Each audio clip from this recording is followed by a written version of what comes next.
Welcome back to Hashtag Single with Jeanette Bonner. I am not a relationship expert or sex therapist. I'm just a regular New York City woman navigating the world as a single, independent feminist. Hashtag Single is about having honest conversations with other singles in today's device-obsessed culture. So I hope you'll join me on this interesting, challenging, and complex journey as we navigate the ins and outs of singledom. Hey friends, thank you so much for coming back to Hashtag Single with me, Jeanette, your host. I hope you all had a superb week last week and are nice and rested because we've got a fierce feminist episode for you this month with another author, Lizzie Skurnick. Lizzie, I'm so excited to have you on Hashtag Single with me today. Thank you for being here. Oh, it's great that we have finally been able to do this. I'm very excited. We're here. We're doing it. I was like, not even in person, but we made it happen. We're dressed. Maybe, I'm not sure. I'm going to read a little bio that I compiled from a bunch of different sources, so I hope I got the internet's sake worth of accuracy, but feel free to correct anything that I get wrong. Okay. Lizzie Skurnick is a writer, columnist, critic, and editor, as well as an author of Shelf Discovery, The Teen Classics Will Never Stop Reading, a meditation on favorite YA novels launched from her regular feature column, Fine Lines for Jezebel.com. And That Should Be a Word, a language lover's guide to choreogasms, povertunity, brattling, and 250 other much needed terms for the modern world. Also the editor-in-chief of Lizzie Skurnick Books, an imprint that brings back YA classics for teen lit fans and has written 10 books for teens.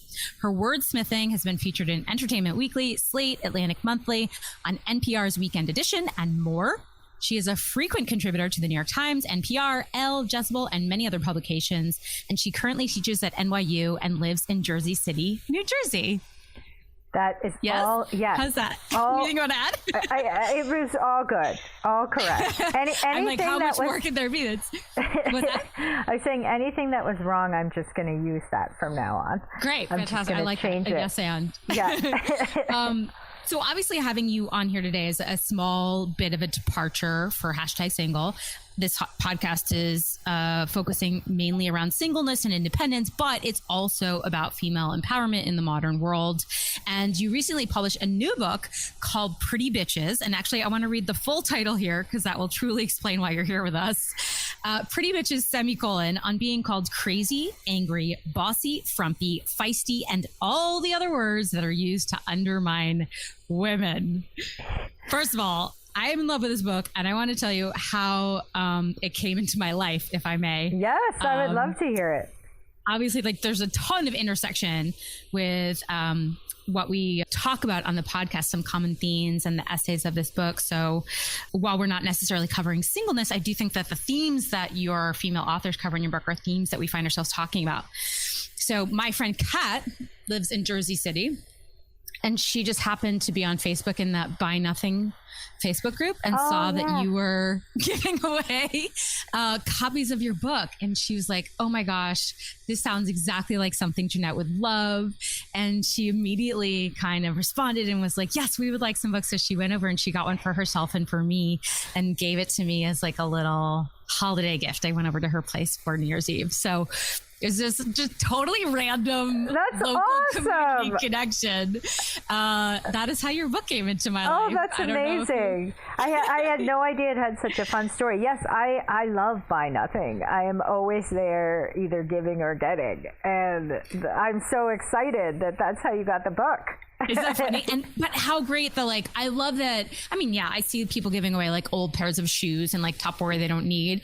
But I love that an author would actually use that as a forum to get their book out to a different audience and a different demographic. I thought that was really clever. Oh, yeah. It worked. Yeah. And also my publisher, I didn't want to get the assistant in trouble. And I feel like now it's been so long that that's not going to happen. But they sent me 40 extra copies that were the copies they were then supposed to send reviewers. And then they did send the 40 to reviewers. But that means like 40 copies went unsold.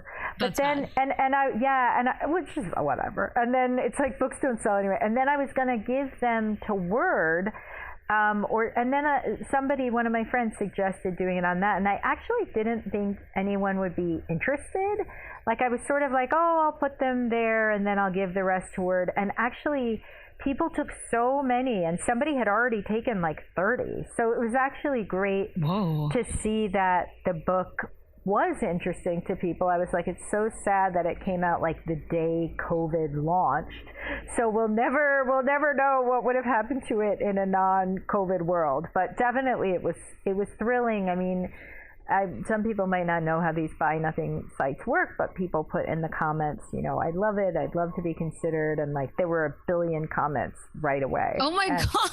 Because like I don't think people give away new books. Like, I think that's, like I said, I'm sort of like, I don't need your old crusty mirror, but I love that someone's like an author, a local author, is giving away their work for free to their community. Yes. Like that's genius to me. Oh, you should absolutely do that. I think that was really cool. And, you know, I mean, you're right. The book world is really challenging because if people are not reading books, I'm an avid book reader, like actual book, not Kindle, but like, you know, how do we all, it's so overwhelming. How do you find out about books unless they're getting the majority of reviews and major publications talking about them? So I think it's really neat to find out about a little local independent book in a local independent way. Yeah, that's true. I never thought about that. Instead of like waiting for the New York Times review, I was like, oh, this is so cool. And that's what gave me the courage to reach out to you.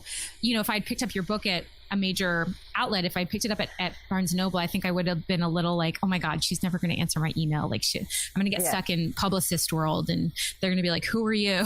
you know, but I was like, she's like a local lady. Totally a local lady. She gives stuff away on Facebook. So, I'm so glad we connected. So shout out to Kat making that happen. Yes, shout out.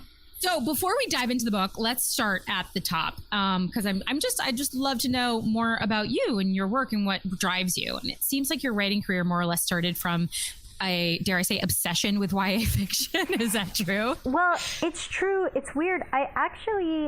So the writing career is such a weird journey, but like it actually started because I was in the Johns Hopkins program for poetry at the Hopkins. And I have my master's in poetry, and I've published a book of poetry. But at the same time, I started blogging about books. And at the time, the literary world really was like kind of a closed system. And even though I actually did have connections, and it was like I didn't quite fit into what was happening narratively then. And it was in the very early days of blogging. I mean, this was like 2000, 2001. And so I started a literary blog because I like read about blogs. I was like, what are these weird... I mean, it's literally that early. And I remember when I first tried to read a blog, like, I couldn't even understand how it worked. It's like going back to that era is so strange, but it was like... It is. Literally a different presentation of information. It's like, okay, these are posts, and this is how you talk. And at the time, there just weren't that many, and not many literary blogs. And so I started one, and I started talking to all the other bloggers, and those were that literary group were the people that sort of became my friends. And then totally, not predictably to us, which is so weird, but we were all like in jobs we hated, blogging anonymously. And then all of a sudden, the literary world was like, oh, you just said this mean thing about us. Do you want to write for us? And I promise you. Well, how weird. It's so weird. And this was not what we were shooting for. But I think in a way, like, we were probably people who had sort of tried to come in through the traditional ways. And it just wasn't how we talked. And it wasn't how we did anything, and it just wasn't how our brains worked. And so I began doing that, and then I began doing a lot of book reviews and like cultural criticism and essay writing and, book journalism. And I had this blog at the same time. And then a lot of my friends who were bloggers went on to become, it was so early that like 4 of them went on to become editors at Gawker, which I guess is now defunct. Oh, interesting. Like, who's going to know? Yeah. And it's like, now that sounds old. That was like, really? just for those of you listeners who are young, that was Google Gawker. Google Gawker. And it's like, that was Twitter if Twitter had just one person, and that one person was incredibly brilliant. And it was literally the first editor of Gawker, Elizabeth Spires, and I just remember that. And so Jezebel, which is the site where I first did all my writing about teen stuff, hadn't launched yet. And, Jezebel was then part of the Gawker empire. And my friend introduced me to Anna Holmes, who was the incoming editor of this new site, Jezebel, and she was like, I'd like to do a column about all the vintage YA we read as kids. And I was like, that's what I was going to say to you at this wonderful meal that we're having as we discuss what to do in like 1988 or whatever. It just seems so long ago now. And so that's how that column started. And that was really basically a memoir I wrote through books. It was something my publisher fucking insisted on calling a memoir. And I was like, I know you're doing this because memoirs sell better, and it's not really a memoir, but okay. And I was like, I guess it is kind of a memoir, but still. And so then I did that. And then that book sort of led to Lizzie Skurnick books, where I got a chance to reprint a lot of those old classics, which was amazing. And then that somehow led to a column where I made up words for the New York Times Magazine. And like lately what I've been doing is actually a lot of memoir, which was not the thing I was doing before. And now currently I'm working on a book about the mystery of my great-grandfather's death. And so I've been researching my great-grandfather, and so that's what I'm writing right now. So I don't know why, I guess I get bored with genres. And no, but do you know what it makes me think of? I'm sure you know this quote, like Elizabeth Gilbert, she in Big Magic, she always said, like, follow your love and your curiosity, so that and that's what your path sounds like to me. And honestly, a little bit of my path too. It's never like I'm a prescribed person that follows this one grooved path, but you're just sort of like, okay, well, I did that project, and like, what am I curious about next? Right. And your career evolves kind of organically, but you're never not true to yourself. Oh, totally. It's funny because it's like I've been trying to finish this novel for a long time. Like, there's a long story short, my original publisher didn't want Pretty Bitches. They kept wanting a book I couldn't write, and I was just like, I don't know why you keep asking for this linguistics book. I'm not a linguist. That can't be our second book. Like, you need to find another writer or allow me to do the book. So we had to like actually switch publishers in order to do Pretty Bitches. And all the meanwhile, which is like really common, I actually felt very lucky because by the time we finally pulled out of this, like, what had become just this agonizing relationship with this publisher, where I kept giving them proposals and they kept being like, this is sort of true. And I was like, okay, you know what? I've written 80,000 words for you at this point, like, in proposals, like, shit or get off the pot. And finally, right, like, what more do you need? What more do you need? And I was like, okay, I'm getting off this pot, but good for you. Yeah, but it's like, I'm pushing you off the pot, but I'm gonna take a shit. But like, meanwhile, I was in kind of book jail because I couldn't write another book while I was ostensibly working through this book contract. So it was like those old musicians get stuck in these record contracts, and then they're it was basically like that. It was horrible. But I feel so lucky because by the time I got Pretty Bitches to a new publisher, I was like exhausted. And I was like, you know what? I'm going to do the best book I can, but I really just have to get this book done. And put it behind me. Like, it's actually been kind of a traumatic experience. And but then when, I asked many, many writers I admired to do it, the writers I admire most. Also, some writers asked to be in it when they heard about it, which was amazing. Like, I probably had like 5 writers write and be like, I want to be in this book. And I was like, great, fine. And people just turned in these like barn burner essays. Yeah. Where I was like, Jesus fucking Christ. And every time I read an essay about the word someone was talking about and what it had done to them, and then what they had done about it, like this word that they had been called, it was really revolutionary. And not to sound like woo-woo, but I felt very healed by all the essays. Yeah. And a lot of the writers said that too. They were like, you know what? I fucking feel better. I feel like I left this fucking word behind me now, and I feel better. And so I feel like it's not that common for you to have like a really painful, horrible thing that you just get out of the way turn into an amazing thing that you're so proud is in the world. So I just feel very lucky about Pretty Bitches and what all the writers did. And it's really an incredible collection, and I think like to me it felt like building blocks. Like you had, like you said, all this power of people coming together and being like, how this word has pained me in our society, and this world broke me or broke me down and built me back up again. Yeah. But I'm curious, like, where did it come from initially? I mean, I was reading the chapter called Shrill, and obviously all I could think about was our election. With Hillary Clinton. And did it come out of that election? Oh yeah, it absolutely came from there, because I was like, this woman cannot get elected if people are not able to write a sentence about her that does not say flawed. And I was just like, I do not understand.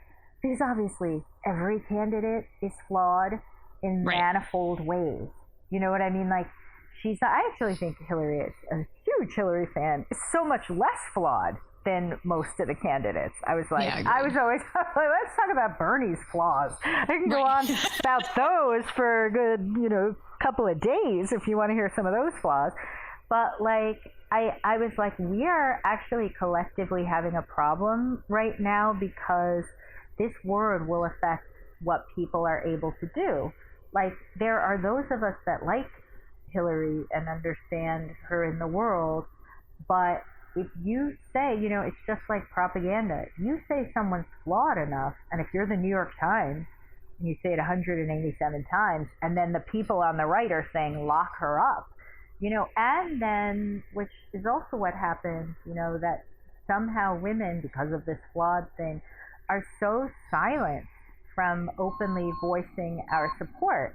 So I was very vocal, and so many people wrote behind the scenes and thanked me and were like, I can't be vocal about this. And I was like, God, this is such fucking bullshit. I can't even deal with what's happening here. And so it absolutely came out of the word flawed, and how Hillary's candidacy was affected by every fucking pundit saying flawed, half of whom later were revealed to be the pervious, worst sex offenders, going, and they were like, don't even get me started on like, wow, that Matt Lauer, interview where he was leaning over and giving Trump a blowjob and like questioning Hillary about her emails.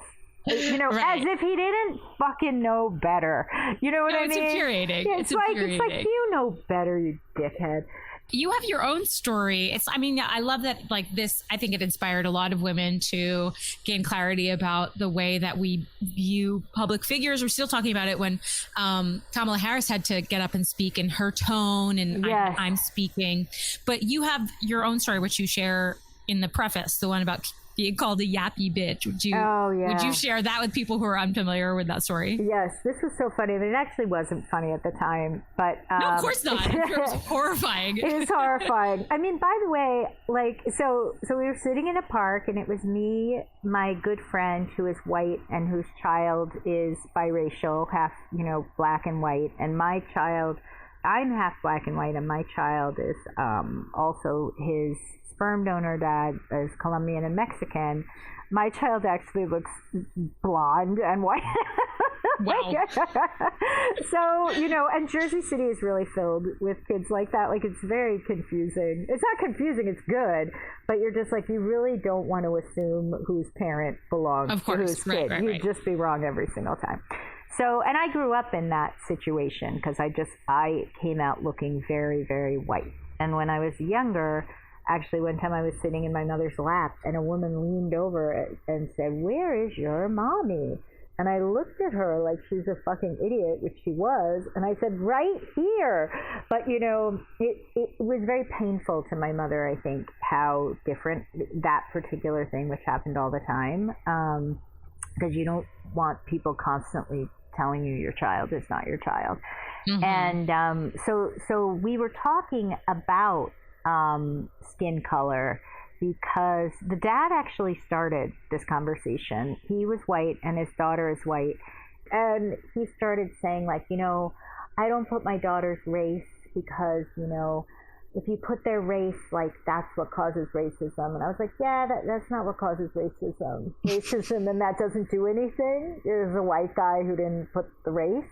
Like, you just literally did nothing except make yourself feel better. And I don't even know why you would feel better about that. Like, race actually means a lot. And I'm very proud of my race, despite looking completely white. And you're white. And so, and you should cop to being white, and that's fine. Right, totally. It's all fine. And then he got really peeved at me. And then he started, or he made some analogy involving suntan lotion. And I was like, actually, I was like, black people actually, the darker your skin, the more you have to be careful about burning, because you won't necessarily see the burn as it happens. Actually, black skin is very sensitive, and dermatologists don't know that, and that's a big problem. Done. And then he goes like, "You're kind of yappy, aren't you? Like, you're sort of a yappy bitch." And I was like, and the problem with that, it was sort of doubly horrifying, because it wasn't just that he called me a yappy bitch, which is horrible. It is horrible. It's not nice, and it's horrible. But also, he was filled with rage. And I know this dad, this dad has anger issues. I'm used to men with anger issues. I just sort of ignore it. But, you really could tell, in a different world, he wanted to punch me. I don't think he consciously wanted to punch me. This is actually kind of, frightening. And I was just like, God, I hope he doesn't punch me, because then I'm going to have to call the police. And we're both parents at the same school, and that's going to be fucking weird. And so, and then he left in a huff. And that happened actually the day I sold this book. I had just sold this book that day. Yeah. And I was like, justice is served. Angry man at the park. Angry man at the park. And what was sad also is that, what's frustrating is part of the reason I was so numb about it is that it's like, of course, that's not the same conversation. I've had that conversation since I opened my mouth at, starting at age 7 or 8, being outspoken, whatever, being, don't argue, you're very zealous in your arguments. And it's like, okay, yeah, I am. What do you want me to be? A retiring flower? I'm not. But, there is sort of this, constant refrain of shut up. And yes. I think what people really were able to work through in the books is how much, even if it wasn't someone saying, "You yappy bitch, shut up," or "You are shrill, shut up," that a lot of what the world was saying, the writer Beth Nguyen wrote about how she was constantly called small, and that actually, she'd been raised in the Midwest, and actually what people were saying to her was, "You're Vietnamese, you're strange," right. Not "you're small." Right. That's really what it meant. And the essay launches with someone picking her up in the hall and swinging her around because she's so small, they think that'll be interesting, or whatever. They thought it'd be fun. And a lot of the essays are just about people, telling you, like, the first essay, she wrote an essay about always being called too, and always being called too much this, too much that, too much, you're too, mm-hmm. And that really what people were saying is disappear a little bit more, matter a little bit less, put yourself out there as someone who has a right to speak. Like you're taking up too much space. You're taking up too much space. And that was conveyed in all sorts of ways to people, whether it was about their height or about how many questions they asked or about their voice or about their breasts or about their, it went the gamut from like your body to your mind to your voice, like just mm-hmm. But fundamentally the message was shut up, and which makes it sound actually like, now it's not a depressing book, it's actually a very funny book, but a lot of the essayists are very humorous, but I think the idea of how much words affect the world was what the book was about. It's like, it's not that Hillary Clinton's feelings got hurt, it's that she did not get elected president because she was consistently called flawed, alongside a candidate who truly is the most flawed person. I mean, flawed is, he's like a rapist, was pretty flawed, right. Who was consistently called like a maverick. Who the fuck even remembers what he was called? But no one ever said, the deeply flawed Donald Trump, Nazi apologist. And that mattered. That actually turned out to have, tremendous effects for our country and on actual people's lives. So because people parrot them. Yeah, people parrot them. People parrot the news. I mean, I would talk to people about the election and they would repeat sentences that I had heard on the news. And it bothered me so much because I was like, that's not your opinion and it's not your idea. So if you're going to vote for that candidate, tell me why you like them and not give me one of the reasons that Fox News is telling me. Right. It's like, so you're absolutely, the words that we choose matter. And if people are constantly using negative words or words with negative connotations about women, subliminally, we start thinking of women as having these characteristics, which is, like I told you, when I read the book, it really just showed me the brick wall that we've built around characteristics that smart, intelligent women recognized as being positive, but the rest of the world, the patriarchy, can see as being very threatening. Yeah.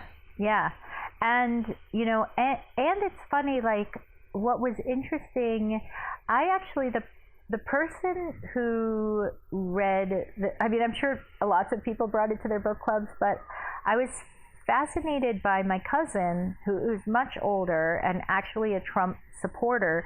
He brought it to his book club, and his book club, his all-male book club, they read it and discussed it and like thought about it. I mean, this must be a very like enlightened group of Trump supporters. I would pay to be in that room, man. Exactly, oh my God. Exactly. But like, and he said, like, he was like, well, this was like a really enlightening, interesting book for a lot of us. And like, I actually thought that also spoke just to the power of stories. Because, not like, don't get me wrong, like I write opinion pieces all the time and they're fine. But when people write about how something affected them throughout their lives and how, something consistently happened to them, and then you have a group of people talking about it and they can see like, you can actually see like, okay, wait, no, somebody got fired. Somebody had to leave law school, like somebody else lost their job, somebody lost the debate competition. Like these are tangible losses and I think every essay had a pretty tangible loss that happened from the word, like my essay maybe was like a slight because I wrote about just the misunderstanding of the word Zaftig, and so I was more writing about like the issues in women's bodies and how something that was once a compliment became very negative. But I think with every other essay, people like had to withdraw from some major institutional thing because of what happened. And I think because these stories were all located there, that's like a revelation for other people, but like it was kind of a revelation for me, where I was like, my boss who would actively say like, you shouldn't talk or you shouldn't suggest these things, like when he fired me, I lost a matching 401k at a job in a big corporation, and it was way before you could complain. And I even think now, I don't know how it would help if I had complained, where I would be like, oh, he rubs my shoulders, like, he feels me up sometimes, but no, not that much. But like, his complaint was that you just used your voice too much? No, like, it's actually very weird. His complaint was when I did my job. Our job then was actually reprinting classics. It's funny, I've like weirdly been in that world for a long time, and I can talk about this boss. This boss is actually deceased and died of cancer in a terrible way, and a lot of people were sad about it, but I was like, pretty terrible boss to me, but whatever. And at one point he used to just say these astonishing things, but all the people in publishing said them, say Black books don't sell, Black people don't read, there are no good books by women. And one time he said, there's really no really good women writers. And so I, as the helpful innocent, typed up a list for him of some great... Good for you! Yeah, of some great books we could reprint.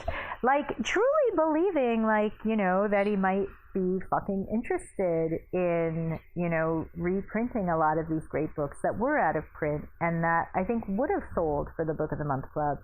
And instead, he went to my more direct supervisor, screamed at her, and truly said, the words he said to her were, "You are not controlling her. You're not controlling her enough. You need to control her more."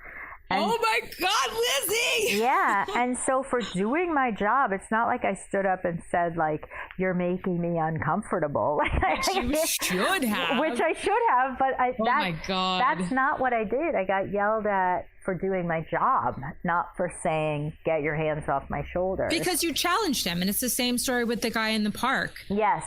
There's there's not a specific essay in your book that speaks about challenge as a word in itself, but all of them are related to the fact that they either felt challenged by this word or were challenging someone else by their behavior around this word. Oh, yeah. And it was just like, all of it was this very imbued power structure to me. It was like patriarchy 101 of people not wanting to relinquish power to women, period, right. End of sentence, Absolutely.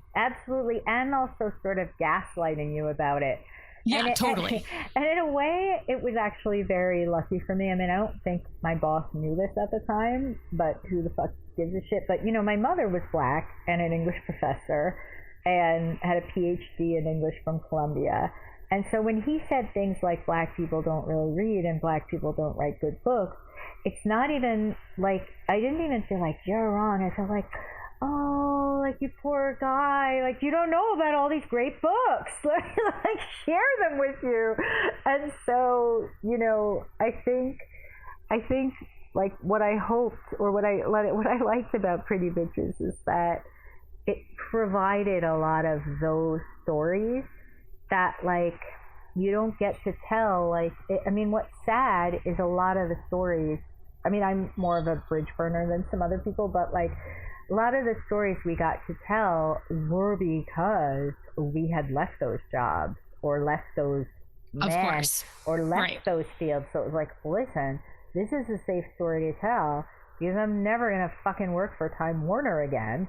Or it's like, probably now I could, but like, it was like, this doesn't matter because they wouldn't rehire me anyway.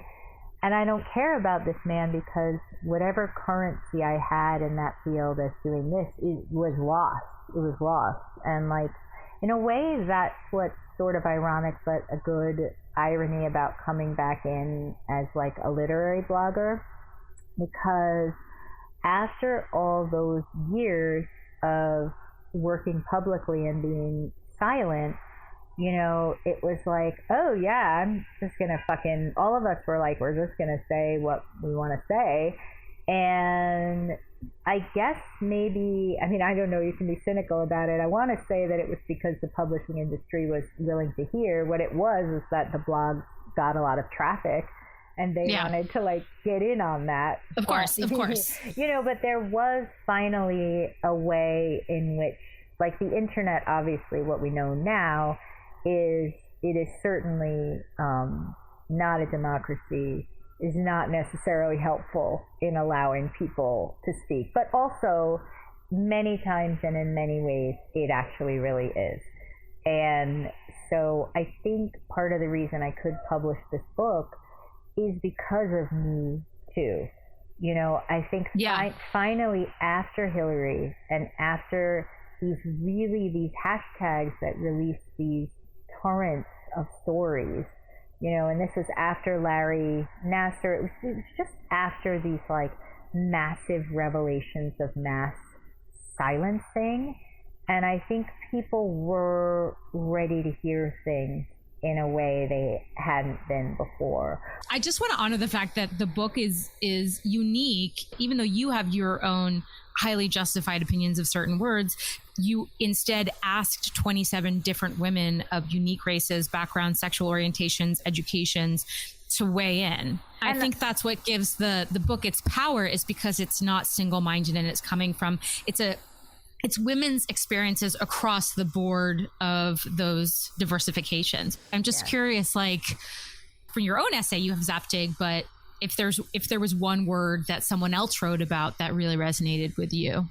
You know, the essay, there were quite a few essays that really resonated with me, but like, I would say, I mean, definitely two, which I just, Adora's essay. And then, you know... What was her word again? Her word was two. T-O-O, two, right. Okay, yeah. yes. And then professional also really resonated with me. You know, that professional was really meant to be like, you are not enough like a, you know, white man. And, you know, you need to seem more like a white man. And the one that also really resonated with me was Jillian Medoff's essay about mature, because what was fascinating about that essay is how a word that actually is a compliment usually, or considered a compliment, that in her life it was used as a weapon. You know, when she was younger and men said, "Ooh, you're really mature," they just meant like, you know, in a sleazy way. And now she's older, and when someone says, you know, you're kind of mature, they mean like, you know, you're getting too old for this field and we'd really like to have a young guy in your job, and you don't matter. And all that ageism, like wrapped up in a single word. Yeah, and the fact that a word could actually be weaponized against you as a teenager and as a middle-aged woman and in between was like amazing to me. I was like, you know, and then it was like, you know, in the middle, it's like, be mature about this disgusting joke we're saying about you and your boobs, you know, just be mature about this, sweetie. And I loved that essay because I just felt like a lot of these essays were about the lifespan of a word in someone's life. Yeah. And that also mattered. You know, if someone called you shrill once, you'd be like, oh, you know, but when you can see how this is a word that has haunted someone and continues to haunt them. I mean, I teach at NYU and my students are younger, and so sometimes they'll say something is abusive or they don't, you know, want to do something. I remember on my Facebook feed a playwright complaining about the group of students who didn't want to do a play where the word Negro was used. And I was like, you know what? Like, there is a very knee-jerk reaction. Our generation has to that kind of thing, where we're like, literature is painful. We have to tell these truths. And then sometimes, when I listen to my students, I'm kind of like, I really do feel, whether you agree or not, that there is something valuable to thinking about, we only have so much time on this earth. We only have so many plays to put on in our youth. Why not choose a play where we don't have to say Negro, Negro, Negro, Negro, Negro, which is to that generation. I mean, it's what my grandmother said just as the word for black. But, there is a reason that Black Power took away Negro and said, we're going to say black. We're going to say black is beautiful, black and I'm proud. We're going to take away this word that white people use for us. And I was just like, I don't know that I agree, but I want to see the worth in that point of view. Because I want to, I want to see the worth in saying, no, this actually fucking matters if I spend 4 months of my life on this particular play. I love this idea of exploring the history of a word, and not just with the history that comes with our story and that word, but with a generation story of that word, and trying to explore the implications of it. Obviously, there's certain pressure words that come up or words that constantly are in theme on the podcast. And I wondered if I could just get your thoughts off the top of your head around one that comes up constantly, because I think it's a very hot button word. And the word is shame. Oh, yeah. Well, what context are people using it in? Are they using it in that's a shame, or it's a shame? No, I think the shame it's a sort of an active shaming, is in the shame that we hold for being single at a certain age, that we haven't accomplished some sort of life goal that we quote unquote should have achieved at a certain place, or the shaming that we receive from well-meaning people who love us that say things like demean why we might not have found a person yet, as if it's our fault. Yeah. I think there's a lot of internal shaming about being single, and I think there's a lot of societal shaming about being single as well. Yeah. Wanted to know, 2 seconds of your thoughts around that word. Well, I think Gwyneth McNichol actually wrote about it. Do you know, it's so funny. Wait, I'll just interrupt you really quickly. So one of my very earliest episodes, episode 6, I talked to my friend Jackie, who recommended that book to me because she had just turned 40. And we talked about the themes that come up in her book. No one tells you this. Yeah. So that obviously I haven't had her on the podcast yet, but all of what she talks about around singleness really resonated with me and with Jackie, and I think a lot of our listeners too. Oh yeah. Well, there is a shaming, and what the shaming does is makes you feel because let's say it could be a choice, could not be a choice. You could actually really be looking for a partner or not looking for a partner. But either way, it doesn't mean your life is fake. Doesn't mean your life hasn't started yet. It doesn't mean your life is meaningless or lacking, And I think that what that shame does is make you feel like your life is in abeyance. Your life is not complete, And it's listen, there's lots of fucking ways in which our lives are not complete that we might want. We might want to own a house. We might want to take more vacations. We might wish we had gone to school for 4 more years. We might want a child. We want to move to a different city. There's all sorts of life-changing shit that you're not doing at any given time in your life that nobody's going to make you feel ashamed of. Until she, composes that symphony, everything's on hold. A great part of the essay is when the author, Gwyneth McNichol, talks about how there's no narrative for being single. Mary Tyler Moore was kind of the last of the happy single girls, and you still always had the sense that this was, not the end of her life. For instance, now I'm engaged. And when I got engaged, it was so strange. all of a sudden my future husband's kids and his ex-wife all assumed I would be moving in right away, which is crazy, as if I had like no life, you know what I mean? And I don't think it was conscious, but there's a way we do that where it's like, well, of course, your real life can start now. Ooh. And that persists even today. And it's so strange because it's like, you know, it would be so, you would be such an unhappy person if, you know, you didn't have a million things to bind you to the life you had now. And it actually does make a person, you know, it's why your early 20s can be so hard. You haven't bound yourself anywhere yet, usually. And, you know, you're supposed to be experimenting, which is fun, but it's also, you know, can make you real a little bit. And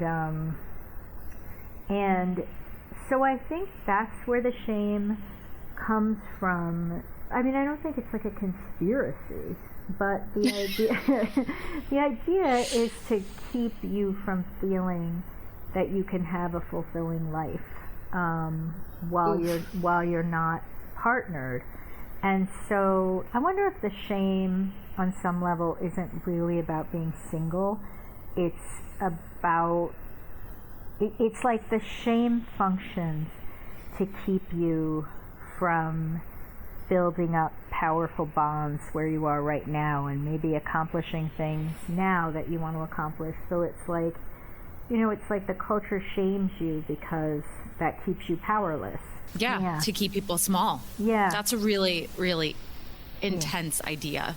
Yeah. That shame is inherently baked into our society as a vehicle, as a tool to keep women smaller. That's like a lot. That's a lot to process. It is, because it's really intense. It's not like having, you know, I'm always joking with my fiance that, like, if I wanted to just, you know, pick up my skirts and move right away and change everything, that would be terrible. That would be like an indicator that I had a terrible life and like had not integrated. Right, you think that would be like a flag for him. Yes, because it's like I'm 48, you know, so it's like, if, oh, thank God, a real life, you know, that's like a bad indicator.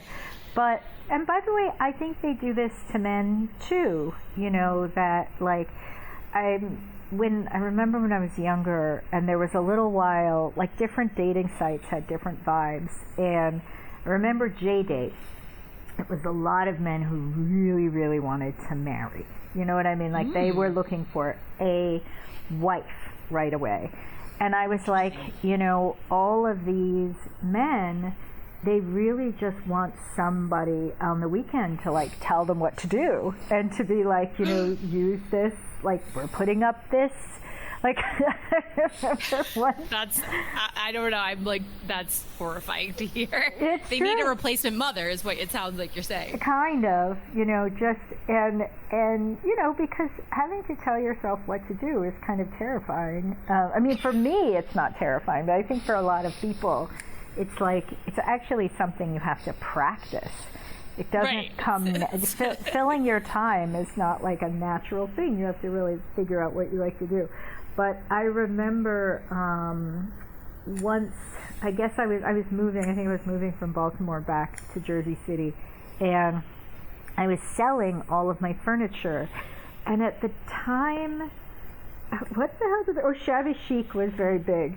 And for some random reason, I had all of these things that fit into the shabby chic rubric, not on purpose, but so I put a Craigslist ad that said like shabby chic stuff, and so my apartment that Saturday got like mobbed with people coming.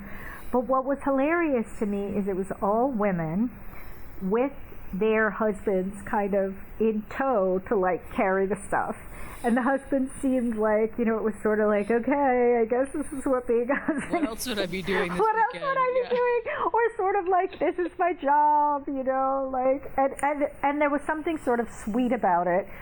but also something sort of weird about it. Yeah, it was just weird. I was just like, okay, like, is this what marriage is? And you know, I do think, honestly, like, I just bought a new bureau, and I'm like, and since I just threw my back out, I'm like, who the fuck is going to help me carry this bureau? Like, you know, but also, like, you know, I have a very strong family system here. There's like, you know, 2 or 3 single moms and some not single moms and even some dads. And we share a lot of childcare. When I was pregnant, I had help from so many people that I was like, God, how the fuck do people with just one spouse do it? It must be impossible. Like, I just like have the opposite reaction that people think you're going to have. And I can see, I mean, I can see how a family, when you said you were talking about men on J-Date that were looking for a wife, what I thought you were leaning towards was the stress from Jewish mothers or Jewish families for their children to get married. I thought you were going to talk more about that, particularly culturally. But I understand how a family could want so badly for their children to have that kind of structure in case something like that happens, that fierce desire turns into blame or shame. Like, how come you're not married yet is actually a fear of, I'm worried about you. My mom said this the other day. My dad had eye surgery, and she needs to put drops in his eyes every day. And he can only be upright when he is eating or using the restroom. So, you know, he needs someone to care for him while he's healing. And my mom told me immediately, all I can think about is, what if this was you? You'd be all alone and you have no one to help take care of you in this situation. You know what? So, she's not wrong. Well, no, though. You know what? She is wrong. I can tell you a happy story. It's not that happy a story, but I can tell you a happy story, which is that. So I had an aunt, Cheryl. So she was single. She was single really ever since her late 20s, and pretty much what she had was when she got cancer. You know, my mother always tried to, Sherry's alone. When she got cancer, all of her friends from all over the world flew in to care for her. Her 2 best friends, Farrell and Presert, they bought the apartment next door to be with her. And all of her other friends came in shifts, including me, including my other aunt, including just a million relatives. And she, every time she did chemo, had someone with her. Her friend Keld also moved to Seattle to be with her. And when she died, she actually there were funerals for her in 4 countries. So there was a funeral for her in Hawaii, where she had lived for a long time as a flight attendant. There was one in Seattle, where she lived then. There was one in the Welsh town that one of her best friends was from, where she knew everybody.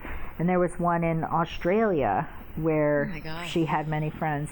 So she, you know, and my mother just died, and my mother also had people all over the world who adored her, but, you know, she didn't have 4 funerals. And these are funerals, by the way, held after Sherry was dead. She had she had no part. It's not like she planned 4 funerals, but, you know, this entire town in Wales had known her for 20 years. And that's so beautiful. They were 4 celebrations of life, is what they were. They were. And so she never lacked anybody to help her and take care of her. And I think the hard thing about marriage for people who are married, I mean, is that, like, it can encourage you to give up, like, you know, not being married means you miss out on that profound bond, right, of partnership. But also it can make people sort of neglect other bonds. 100%. Yep. You know, and my married friends and I, we really, really, really very strongly maintain our friendships. You know, my friends that are wives or husbands, you know, we do. And I think it just gives you a healthier marriage, a healthier life. Agreed. You know, like you don't want to be all stuck on one person. We sort of need that variety, I think. And so I guess the shaming is just a way to take away people's happiness. Those are my thoughts on shame. Yeah, that it's great. There to prevent people from being happy. Yeah. I'm just curious, and the answer can be no, but I'm curious if there's a word in your brain, being a wordsmith, that you think is really full of tension in single culture or affiliated with single women. Huh. You know what's funny? Well, this is a word people have called me, and I don't know if it's affiliated with single culture, but also don't think I've ever heard a married person described this way, but I feel like intense is one. Ooh. Like she's very intense. And the sort of, you know, the implication is that like as an intense person, you are too much for normal people. Like, you know, or like, right. You know, like you would like you're operating at like a high voltage all the time.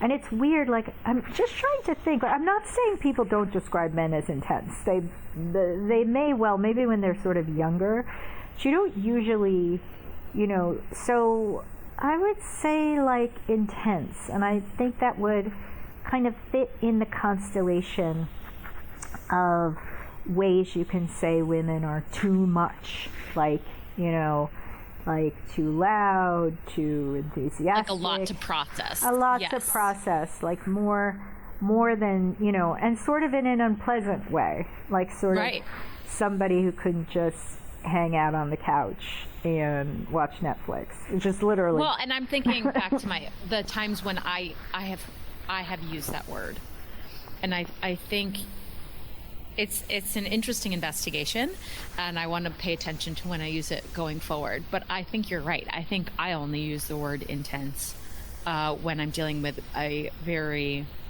and I hate this phrase as well, but like a sort of what we would call a high maintenance woman, just like a needy kind of over the top person that needs a lot of attention. I don't think I've ever used that in terms of a man, but I've definitely used it in terms towards women. Well, I feel like when it comes out it's somebody who cares. If you're a woman, it's somebody who cares a lot about something and cares really, really deeply about something, which makes them intense, you know, whether or not it's like, you know, the magazine they run or the thing they love. It's a passion. It's a passion. So it's kind of, instead of saying someone's passionate, it's like being like, you should dial that down. It's a negative version of that. Yeah, it's a negative judgment. Yeah, and you know, it's like the older and older you get, at least, like, you better be passionate about something. You know, it's actually passion is a really important trait in like happy life. So calling someone, you know, intense is a way of kind of devaluing that sort of passion. And, you know, maybe women don't, you know, get as much room to be the kind of people who really, really are at home on a big stage. You know, like you have to almost become, you know, you have to become like living Camp and Kitsch to be able to do that. Like you just have to become Cher. And I'm sure, you know, Cher finds it fabulous to be Cher, but some people need a big stage that are not necessarily entertainers, you know? I wonder if there's a way to like reclaim that word or reframe that word as a positive thing. Yeah. One of my questions for you, sort of nice segue. The thing about your book is that these are words that are in our language and our culture that are used, again, as tools and vehicles to diminish women, to contain women, to make them smaller. But going in the opposite direction, I wanted to ask you what your favorite positive word is that helps or empowers women. Oh, that's interesting. God, this is such a weird. I'm just going to answer, which is what I have always go with your gut. told. Yeah, it's the word that actually came up in my brain, but I feel like wicked. Wicked is really, but not wicked in the like New England way, where it's like not like that's wicked cool. But, you know, like having a wicked sense of humor, or just being wicked in general, like it sort of denotes clever. Yeah, it's like, but like this earthy, funny way of being clever, like, you know, not necessarily just a cerebral type of cleverness, like a little naughty. Yeah, and like a cleverness that's like wicked, like, you know, you're like rooted in the world, and you have a little bit of a sense of humor about it, and you're a little naughty. And that's so, fun. Yeah, I think wicked is always a nice thing to be called, not that's in delightful. the New England way. Yeah, no, delightful but, is nice too. I call people delightful a lot. Lovely. But you know what's fun is that as I'm listening to you talk about it, I'm smiling because the idea of it is delightful, and it has like a little sprinkling of something else that is a je ne sais quoi. If you can, you know, it's not really like, oh, she's a lovely person, she's a nice person, she's a delightful person. But when you say she's a wicked person, there's a glint that comes into the eye. It's fun. You know? Yeah, it's totally fun. It's like brownies, and you don't know whether or not they're pot brownies. Those are good though too. Also, I love a wicked hot chocolate. Yes. Like a little spicy. Yes, you know, a little Mexican cinnamon, if you will. One of my favorite kinds of hot chocolates is a Mexican hot chocolate. But yes, absolutely, like wicked. I think that's a nice one we should probably reclaim. And I'm into it. Into it. What's your number one takeaway that you want your reader to leave with? Like, when you wrote this, when you envisioned this work, when you pulled in this fabulous group of women, what was the gift that you were hoping you were leaving the reader with? Well, you know, at first, I was really I was interested, like, linguistically, because, you know, for all the reasons I talked about in my essay about Zoftig, I was just like, it's just so weird. This word has had like such a hold over my life. So why? You know, and this is nice. Everybody will be able to spend, you know, 14 days figuring, you know, why this word has had such an effect on them, why it's taking up so much space. What I didn't realize, and what has been so rewarding about the book, is I didn't realize that, like, it would provide such a relief, and also that so many of the essays, and this is, I think, depressing but also good, that so many of the words are about keeping people smaller, you know, keeping women quieter, smaller, you know.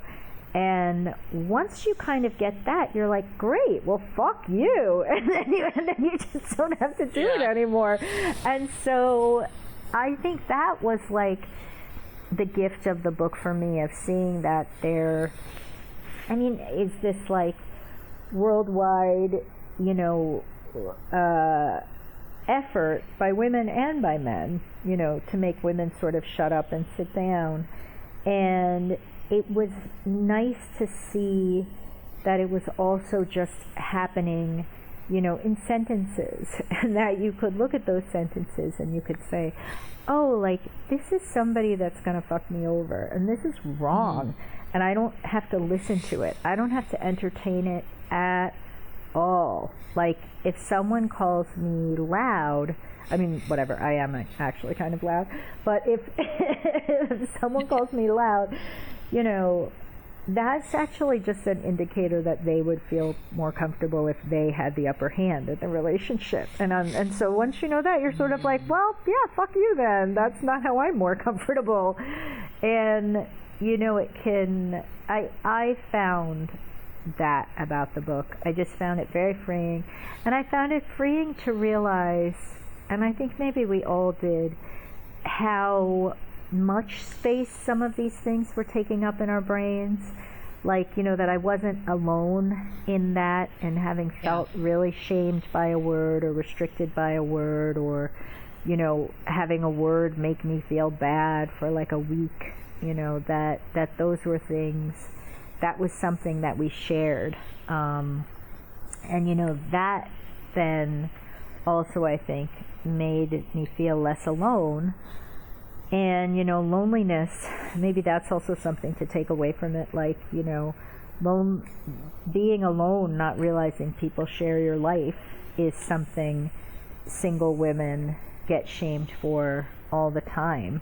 I mean, I have this like tribe of single mom friends, and I really don't know how I would feel without them. I mean, I think I would have probably sought out something like that, but like, let's say I didn't live in a place where that existed or where I could do that, like, that would be pretty hard. So having the shared experience of having been shamed by a word, and then being able to throw off the shame, that was like very powerful for me. I don't think I've really had that many transformational experiences in my life. I'm not one of those people that's like constantly having them. So, some people, it's like every day there's a transformational experience. But like, this book was a little bit for me. I felt a little bit stronger and a little bit more proud of myself after reading the essays in the book, and a little bit less alone, which was, a nice surprise, and certainly worth more than the advance. I will say that was my experience reading it, if that helps complete the journey for you. I think there's a lot of resonance that can happen. I mean, I underlined a lot of passages. You just have a moment where you're like, oh my gosh, yes, I felt that too, and I haven't been able to actually pinpoint it. And I think there is so much power, and this really comes back to like my intention with the podcast, but there's power in sharing our stories. Yeah. Because the more of us that say, oh my gosh, I've experienced that too, A, I'm not alone, but B, the more of us that can say, this is not okay, and vocalize that, the more likely it is to create a stronger future where that experience doesn't exist. Yeah, I think that's absolutely true. Eventually you just hopefully get rid of the experience, and then the younger generation is like, why were you always complaining about that? And you're like, because it happened. You have no idea. Yeah. Well, I'm like, I can't speak more highly about this book. It's so unique and it's so different and it's so fun for intellectuals. I will say specifically intellectual women who operate at a high level of wordsmithing. I don't know how else to describe that quality, but women who use words, who believe in the power of words, who write, who read a lot. I think there's such community in your book, and I think it's such a cool thing that you've done in gathering, instead of just writing the book yourself, gathering and the tribe and the women and collectively standing there and saying like, these things mattered to us and they have wounded us, and whether you have experienced that or not, it's not okay. Yeah. So thank you for writing this book. Oh, thank you. It was fun. It was good. Guys, if you are interested in Lizzie's book, I will be sure to hyperlink a place where you can buy it on Amazon and a independent bookstore owned by women. If you can choose if you want it tomorrow, or you can choose if you would like to support local independent bookstores run by women as well. And if you liked this episode, if you have a friend who is a writer or vibes on words or understands the wounding power of words, please consider sharing this episode with them. We would love to have more listeners come to the podcast, and the more you can share it, the more we build a strong tribe of women willing to stand up and say no. Huzzah. As always, we are having an awesome conversation over on Instagram at #SinglePod. We hope you will join us, and we will bring you another episode in 2 weeks with another badass, independent, feminist female. Thanks so much for listening, you guys. We will catch you next time.